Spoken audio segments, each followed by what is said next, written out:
Bismillahirrahmanirrahim. Assalamu alaikum. Welcome to NEWSROOM. I'm your host, Omar Khalid. But today is the 6th of June 2023, and these are the stories that we will try to decipher during the course of our show. We will begin with the relationship between China and the United States of America.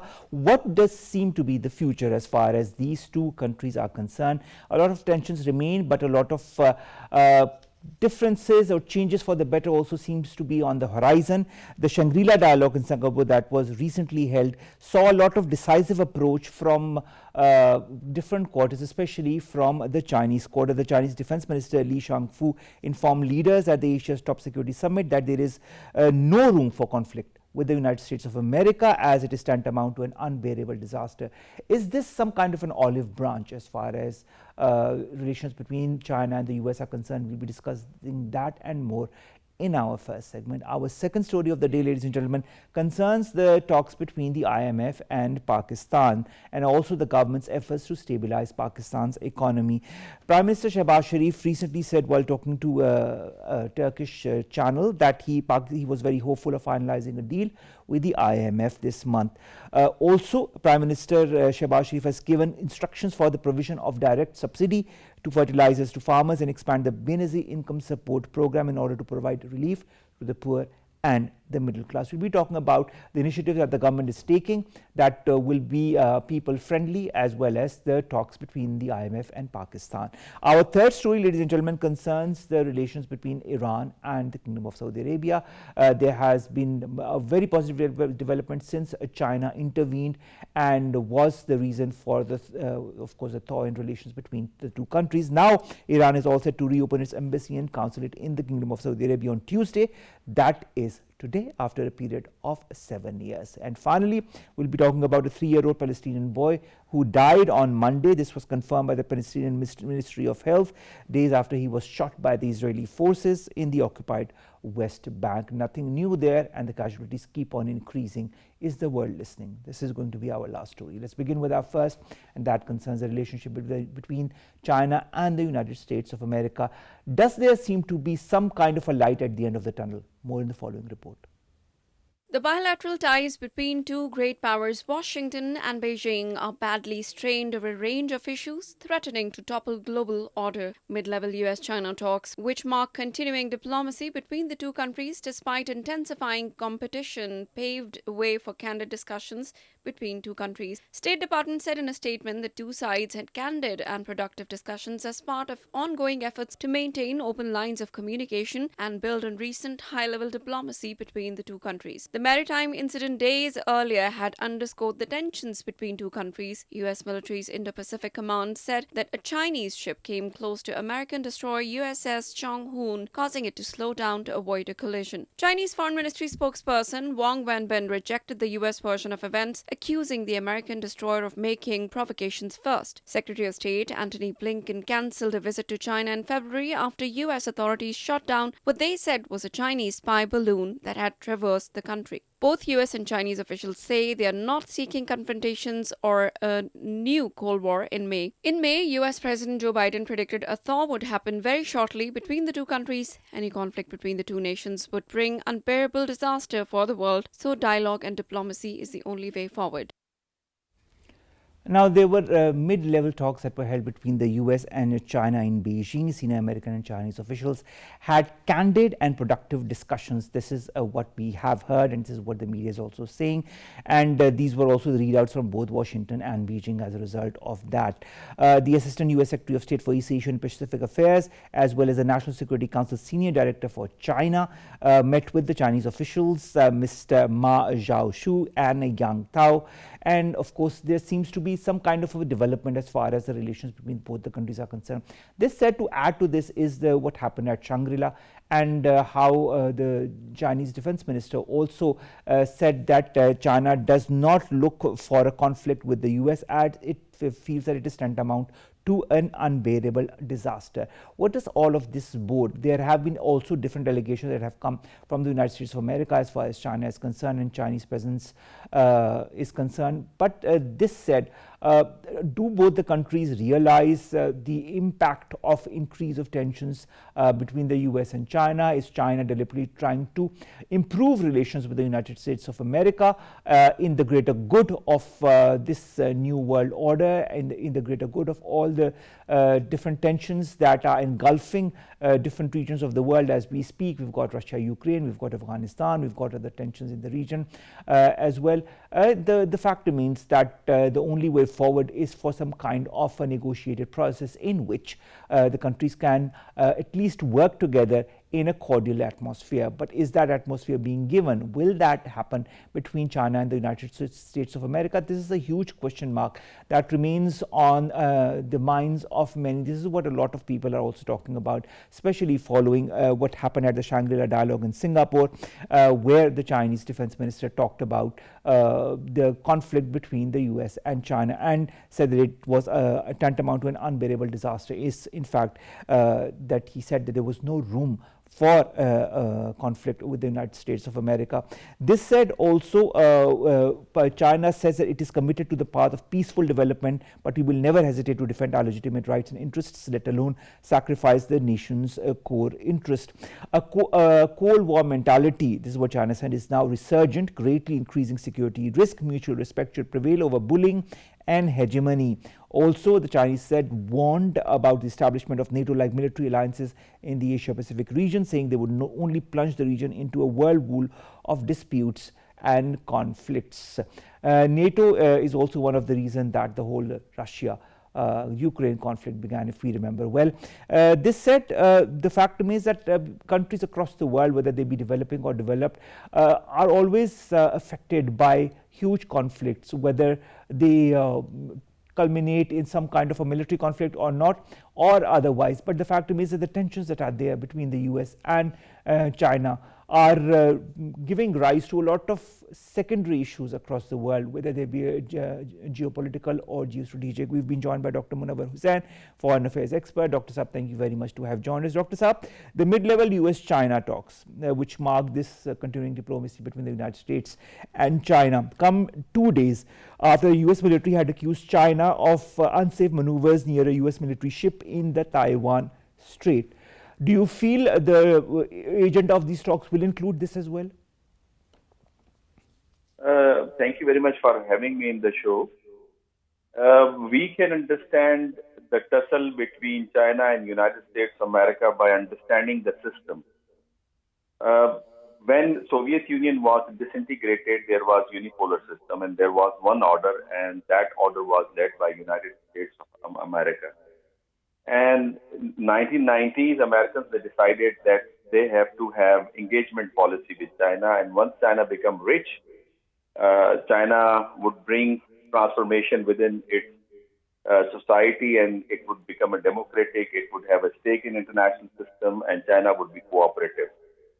But in 2017, they realized during Trump administration that China has become rich and increasing its influence in Asia. So China can be threat for them, especially in the Southeast Asia, because Southeast Asia remained very important for United States of America. There are 4 important regions which matters for American foreign policy. In fact, Europe, Western Hemisphere, Far East Asia, and Middle East.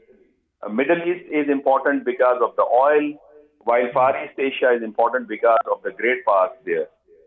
Europe is important. In Western Hemisphere, we all know that Americans, they gave Monroe Doctrine in 1823 that they would not tolerate any power from the external world in the area. And therefore, we observed Cuban Missile Crisis in 1962. So now, when Americans, they were entangled in Afghanistan, they spent their very precious resources in Iraq, in Syria, and Libya wars.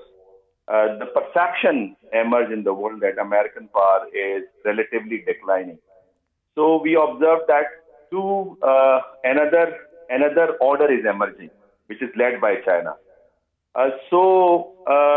Now Americans, they realize that since China is leading its own order that can threat American strategic interests, So therefore, they have their own order, and Chinese, they have their own order. For instance, Americans, they have AUKUS, they have this Quad, while Chinese, they have CPEC and other BRI projects. So therefore, this is a strategic conflict and competition between these two powers. But in this competition, Dr. Munawar, can't both these countries work in parallel, in tandem, for issues that confront both of these important countries? Can't there be some kind of a unanimity as far as certain issues are concerned? I understand that there is conflict of interest for some issues for both the countries, but can't there be a unanimity of issues in others? Very important, yes. Chinese, they believe that they are not going to bring fundamental changes in the order which was established by United States of America or the liberal world order. But Americans, they believe that once Chinese economy reaches to $19 trillion, they would become super rich, so they would create their own order. I mean, this is the argument which is given by John Mearsheimer, who is a neo-realist. But there are certain specific, issues. On such issues, they can cooperate with each other. But now question is that the third order, which is in fact international order, which is run by international institutions like United Nations, that order has become very thin. I mean, that is the order that can bring these two powers come together on very important issues like climate, pandemic, poverty, and so on and so forth. But at this moment, I believe that since Americans, they are entangled in Ukrainian war, and Chinese, I think they are very happy on it, that they are busy over there, and they are unable to concentrate on Far East Asia. But if once this war is over in Ukraine, definitely the tussle would start in Far East Asia, especially in Southeast Asia. In the past, we observed that Northeast Asia was very important for Americans because of Japan and South Korea. But now Southeast Asia has again become very important, especially when Chinese, they declared that South China water belongs to them. These two officials who traveled to the Chinese capital for these talks, do you feel they bring some kind of a message, not of peace, I should say, but some kind of a thaw in relations? You are right, but actually, when Joe Biden came into power, because we all know that Joe Biden is a Democrat, is a very belongs to the liberal school of thought, or he definitely he would favor cooperate and engagement with China. But you see, he also indulged in real politics, and the example is the Ukrainian war. And now many realists, they believe, including John Mearsheimer and Henry Kissinger, that Americans now, they are pursuing realist interests, but their hand is in the glove of liberalism. I mean, their rhetoric is very liberal, but their target is the real. Now, again, I would say, since Americans, they are engaged in Ukrainian theater, so therefore they would send such delegation in China, and they would try to be engaged with the Chinese authorities. But I mean, as far as international community or international peace and security is concerned, I mean, it is mandatory that all these two very giant powers in the world system, they have to have constructive role, and they have to have engagement with each other. Now, Xi Jinping and Joe Biden met on the sidelines of the G20 summit in November last year in Bali. Do you feel that was maybe a catalyst for these two officials to come to China, and maybe the reaction that the Chinese defense minister also has had in Singapore as far as the relations or tensions in the relations between the US and China are concerned? This is very good thing. I mean, there are multilateral forums, intergovernmental organizations where these two powers, they are the members. But they are pursuing their own national interest. And as per realist school of thought, that the conflict is inevitable because all nations, they are trying to increase their power, because realism revolving around the power and the balance of power. So now question is that since Soviet Union disintegrated and balance of power disturbed and American unipolarity and hegemony established in the world, But now question is in front of American policymakers that is China posing a threat to their balance and their hegemony and their influence especially in Asia, which is, is leading both parts to have some sort of conflict. But the good thing is that both are working together in different forums, like you mentioned in G20. But they are pursuing their own interests. They have certain reservations against each other. All right, now let's highlight this quote by the Chinese Defense Minister Li Shangfu, who talked in Singapore and said there was no room for a conflict with the United States of America as it is tantamount to an unbearable disaster, quote unquote. How, in your point of view, will the US see this softening of stance from China, and do you feel it will react in kind? Yes, this is very important statement given by Chinese Foreign Minister. If you Defense Minister, the Chinese Defense Minister, thank you. If you see the Chinese behavior in the history, and because it is very essential for us to understand the history of China, without understanding we are unable to find out the pattern in the Chinese behavior. That Chinese, they always remain calm, cool, and behave like a wise man. Even in 1500, when China was a naval power under the Emperor Qinpa, they never colonized any area in the world. So now this is the major argument given by Kishore Mehbubani in his book, Has China Won? He believes that West is making a mistake by not understanding technically China. China is not ready to export its order to other countries because Chinese, they believe that their system is very typical and no other country can, adopt such system. And they believe that their real issue is how to feed their population. This is very large population. So therefore, the statement given by the Defense Minister of China is reflecting that very behavior.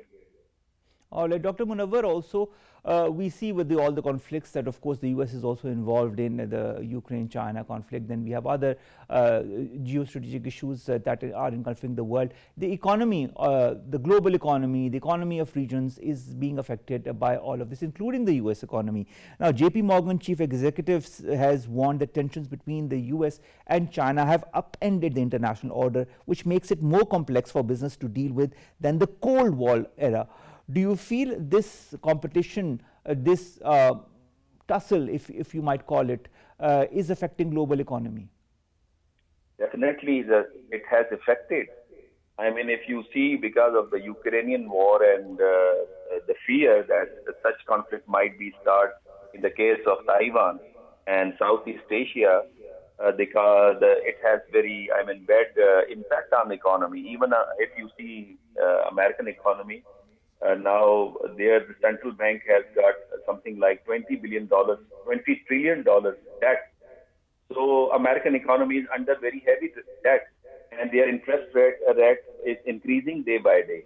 So definitely it is jeopardizing the economic system in the world, because you see the economic system in the world was guided and led by the United States of America. It was the dollar that was known as a global currency, though it is still a dominant currency in the world because 60% global trade is going on in dollar.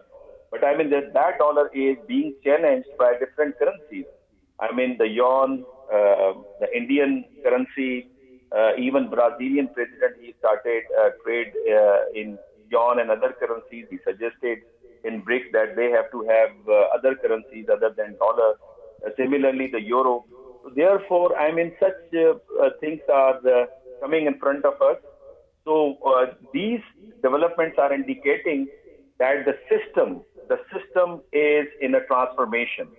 And when we call about system, it means not only the security system, but the economic system, the trade system, the cultural system, the information, even Chinese view of international relations is coming up. So the whole system is in a transformation. And now the world has become very, very complex. The countries like Pakistan, they have a space, but they have become wise enough. Like if you see Saudi Arabia, they have a good relationship with United States of America. They are enjoying good relations with Chinese as well. So now countries, they are pursuing their national interests rather than adopting a bloc politics. So therefore, it is said that this era, where there's a tension between China and United States of America, would it be like the Cold War era? Many scholars, many thinkers, they believe that it would not be like a Cold War era. But the Americans definitely would try to halt Chinese progress. And I would again say, from realist perspective of American scholars like Henry Kissinger and John Mearsheimer, they believe that apparently the rhetoric, American foreign policy rhetoric, is very liberal, but actually they are pursuing the realist objectives and goals of the foreign policy. All right. In this differentiation between the liberalism and real politics, what happens to the confrontation in the South China Sea? And it's looking at the events that have happened in the last few days, do you feel that there is a confrontation that could happen? Look, if we understand the Chinese capability, for instance, in the case of Taiwan, many scholars, they believe that Chinese, they don't have such capability to attack the mainland of Taiwan. I mean, they can go there, but it would be very costly because reaching land is easier than the crossing the very big water.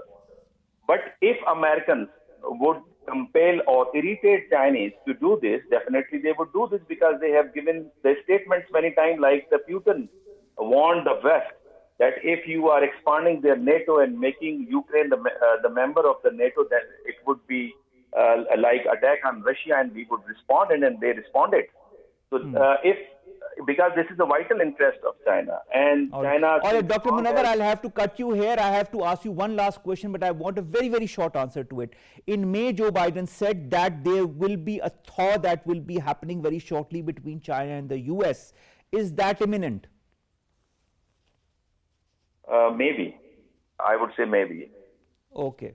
Okay, we'll end on that. Thank you so very much, Dr. Munawar Hussain, international affairs expert, to have joined us, to have talked to us about the relations or the tensions between China and the United States of America, the statement by the Chinese defense minister, the mid-level dialogue that happened in the Chinese capital between the US and China, and the prospects of a thaw in relations between the two countries. Let's hope for the best.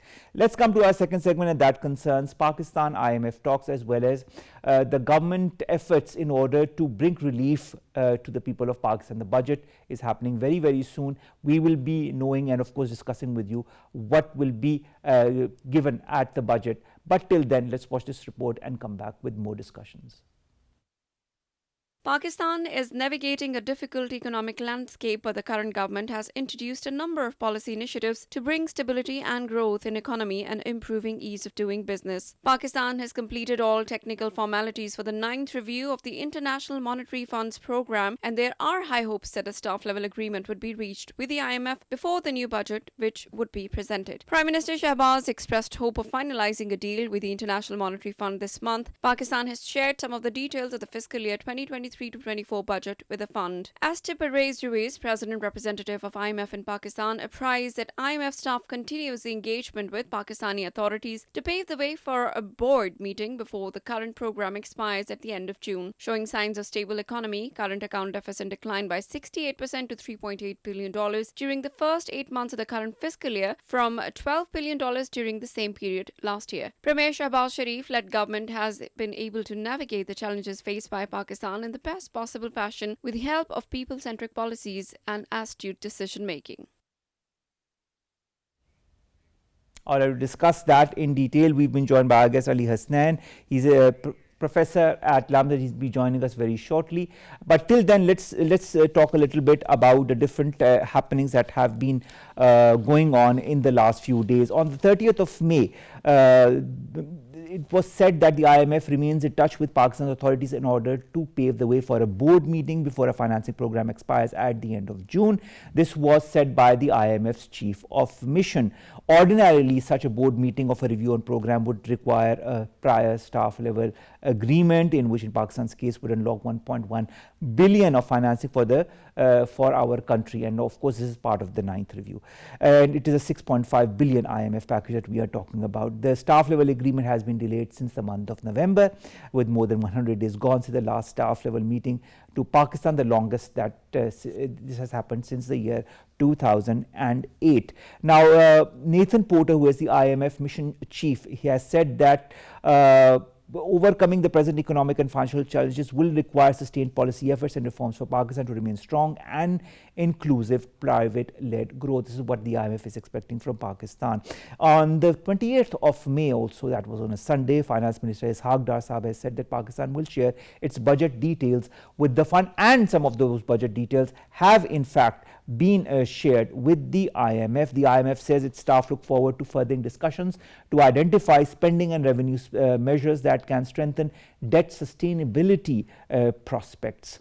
Now, the fact remains that this was said by Esther Perez Ruiz, who is the resident representative of IMF in Pakistan. She was talking about this very issue, and of course, now that Pakistan has shared some part of that our budget with the IMF, our Prime Minister Shehbaz Sharif also, while talking to a Turkish news agency, said that he was confident of the IMF deal to happen this month. Ali Hasanain Economist joins us online. Ali, thank you very much to have joined us. Now, talking to Anadolu, the Turkish news agency, our Prime Minister expressed the hope to finalize the deal with the IMF. What do you feel are the prospects of that? I think the main issue that I have is that we have not embarked on the type of medium-term reforms that we need in order to create a final fix for these problems that have beset Pakistan for decades. If we are going to the IMF without undertaking those reforms, and I see no sign of those reforms yet, if we're going to the IMF without undertaking those reforms, we might get a very short respite, but we will sink deeper into the hole that we've been digging ourselves into, in particular since 2018. All right, Ali, what are you looking at when you talk of these measures that Pakistan needs to take in order to have a sustainable relationship with the IMF? Right. So the first thing is that we should not be seeking a sustainable relationship with IMF. We should be seeking a final relationship with IMF that will be followed by us reaching the point of being able to sustain our finances ourselves. The core problem that Pakistan has is the balance of payment crisis, which is a lack of dollars in the economy. We are not a poor country, but we are a dollar poor country. As I continue to repeat whenever I speak publicly, we are about a $350 billion economy, and we've been chasing after a $1 billion tranche of a $6.5 billion package for the last 8 or 9 months.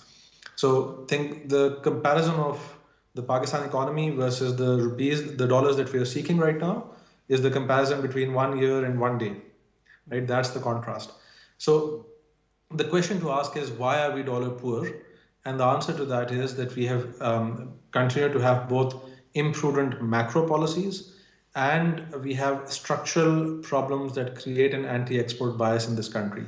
And those two things combined with fiscal indiscipline continues to bring us back here. So the type of structural reforms we need are creating, rolling back some of the anti-export bias, which means that we have to make import substitution less attractive.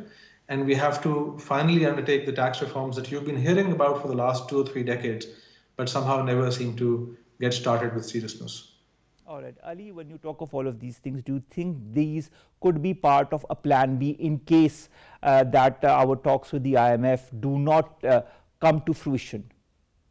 So when we go to the IMF, we are there to seek short-term respite and help in restructuring or reorganizing our debt, if you will.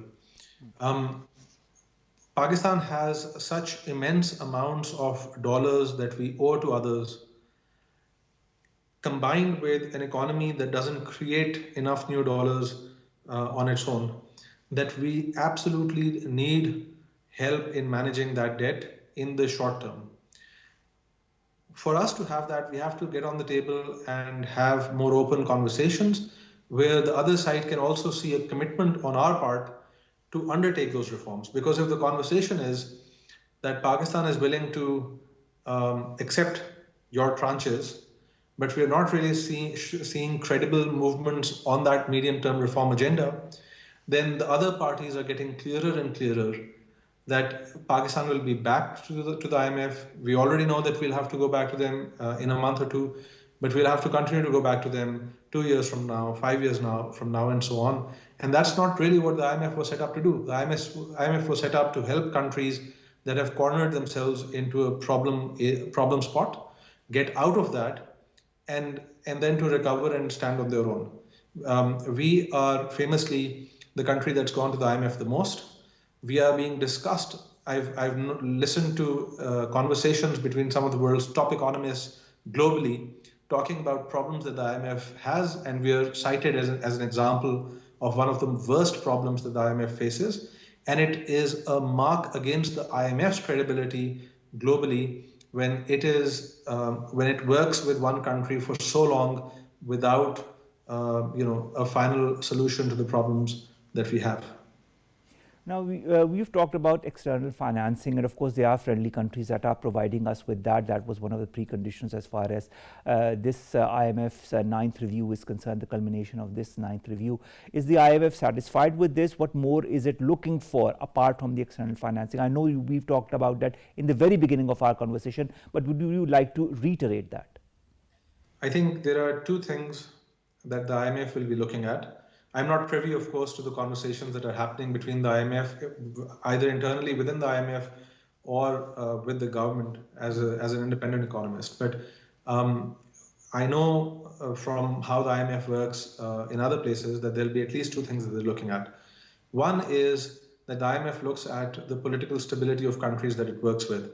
And unfortunately, since at least September 2021, for reasons that are well documented, Pakistan has had extreme political instability where no government in power is really confident, knows for a fact whether it will be in power 6 months down the line. The IMF also understands this, and therefore their willingness to partner with a government that will potentially not be there 6 months down the line is reduced.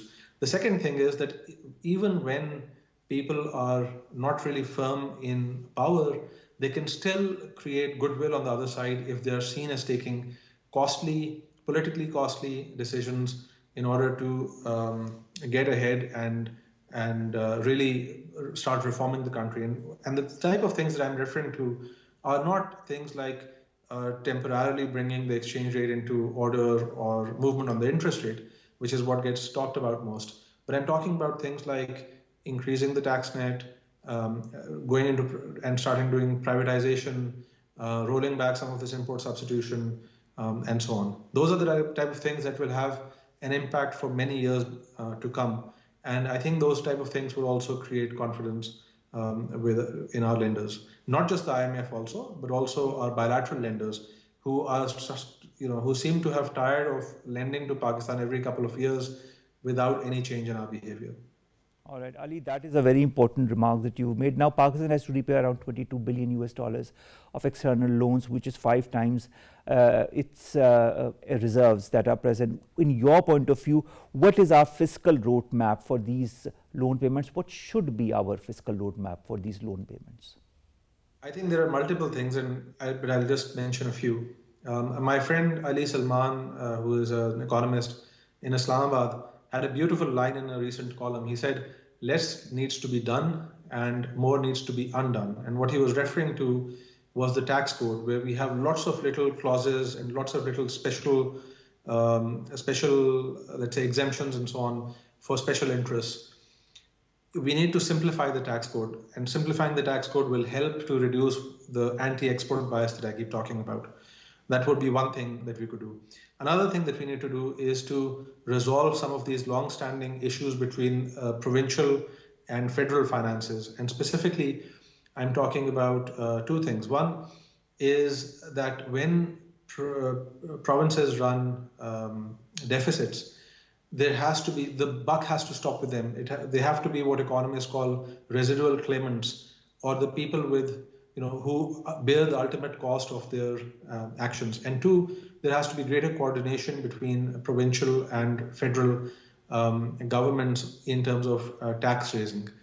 Other things that we have to worry about are pensions, which is a huge deal and not something that has an easy answer, and our circular debt and so on. But something where we can absolutely make progress tomorrow is our state-owned enterprises, where we are sinking immense bad money after good, and we need to start really sort of we need to start making commonsensical decisions that have been talked about again since at least the 1980s. But those decisions haven't been implemented. That is what you're trying to say also. The current account deficit has declined by 68% to 3.8 billion during the first 8 months of the current fiscal year from 12 billion US dollars. How do you see that? Is it going to benefit Pakistan in the long run or not? No. So the problem that we have is that reducing the current account deficit through what are effectively artificial or administrative means creates actually long-term damage to the system. What needed to be done was for us to sit down with a confident government that is willing to really undertake new ways of doing governance. So think about our governance model in this country, and this is not about one elected government or unelected government. It is the Pakistani way of running the economy. And that has been broken, but we've been running with a broken system for maybe 75 years. The reason that we've survived is that others have been willing to lend to us. But when I say survive, I mean, gotten from one year to the next. We haven't really had a roadmap for fixing these long-standing issues. So when you reduce your current account deficit through the type of administrative measures that we've taken, the problem with that becomes that there are pressures that then sort of emerge in other ways. So, for example, I have a friend who runs a large factory, employs 300 people, a medium-sized factory employs 300 people. And he was telling me the other day that ultimately what these companies are doing is reverting to smuggling and the Hawala and Hundi system in order to get raw material, which they were not getting, and they were not able to keep their factories open. So not only are they circumnavigating the administrative measures that were put in place, you are now empowering the smuggling network, and you are causing the factories to A, start to break rules they don't really want to break, but B, also prepare the markup because the smuggling rate is higher. And so that's just an example of the type of the type of escape routes or the pressure release valves that the economy has, which are really they're not a healthy way to run the economy. What we absolutely talking about another pressure release route, let's talk about foreign direct investment as well. As far as the State Bank of Pakistan is concerned, for the second month in a row, the FDI has jumped on a month-on-month basis. Do you feel that this needs to increase? What measures should the government take in order for the FDI to increase? Does it play an important role as far as stabilizing our economy is concerned?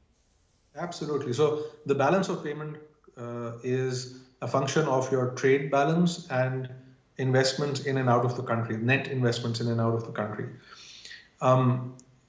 You can run a current account deficit, and many countries do, and that example is given out of context often. But that only works if you have investment entering the country. We've had no substantial investments entering the country for the most part. And in fact, we have the reverse. We have an outflow of capital. Most businessmen you find are not really investing in Pakistan right now. They're waiting and seeing at best.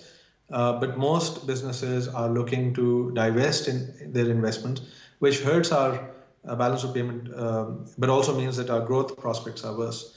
The government has undertaken these, what I think of as artificial or measures that are not really in the interest of the long-term viability of the economy, such as the Foreign Investments Act that was pushed through Parliament in a very forceful way in December, which carves out sort of areas of work where you are allowing the concession that Pakistani laws will not fully apply.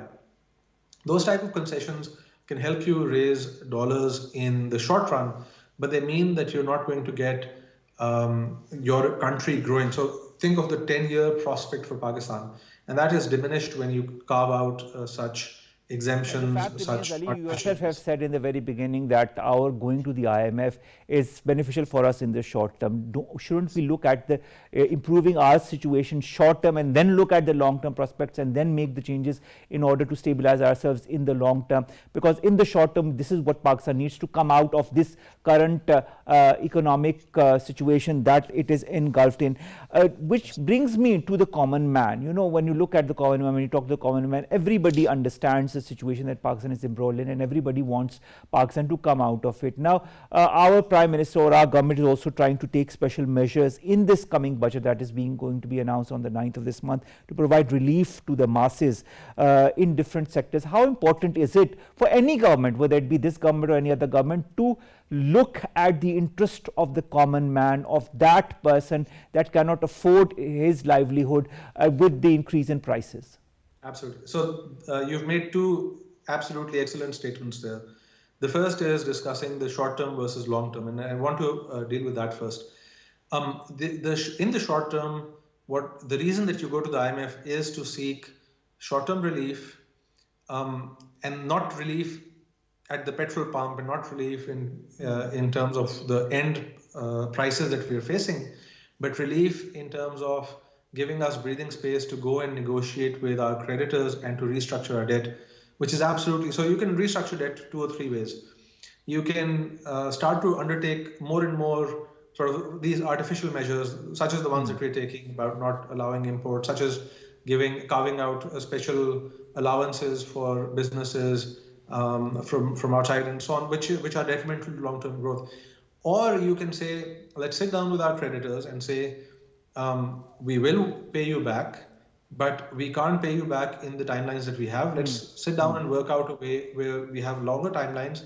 Here are the substantial actions we will take, sincere and substantial actions we will take, that will give you the assurance that we will get our house in order and we will pay you back over a long term. And they will take a haircut, but it's a haircut that they will be willing to take potentially. And I can go into more detail on that. So what we end up doing in Pakistan typically is what we call the out-of-box solution. And the out-of-box solution is actually the most typical way that Pakistan has dealt with economic problems for decades, which is to take the shortest and easiest path to getting things in order today without worrying about tomorrow. And that brings me to your second point, which is about the common man and relief. Look, I would worry not just about what the common man, the relief of the common man today, but I would worry about the relief of the common man, common woman. I don't like that term, but the citizenry of the country, let's say 10 years down the line or 5 years down the line. Of course, I mean, you know, any effect or that needs to be given, it should be given to those people who deserve it the most. And as you said, the tax net is very important, and everybody, we are paying taxes, I know that, but a lot of people aren't, and those people need to be included in that tax net in order for Pakistan to come out of this. And there are so many other issues that could be dealt with in the short term and in the long term. Let's hope for the very best. Ali, I'm really short of time. We'll get back together and we'll talk about this in another show, but thank you so very much to have joined us. Ali Hasanain Economist talking to us about the Pakistan IMF relations as well as the upcoming budget that is going to be people friendly. Let's come to our last stories very, very quickly. Iran has confirmed it's going to reopen its embassy in the Kingdom of Saudi Arabia on Tuesday, 7 years after it was closed due to a diplomatic rift. The spokesperson of the Iranian Foreign Ministry has confirmed this. He said it will be reopened today, Tehran's embassy in Riyadh. And of course, this will be followed by the reopening of its consulate in Jeddah and the representative office with the Organization of Islamic Cooperation a day later. Good news. Let's hope for more improvement in relations between both the countries, and we look forward to a strengthening of the Islamic Ummah.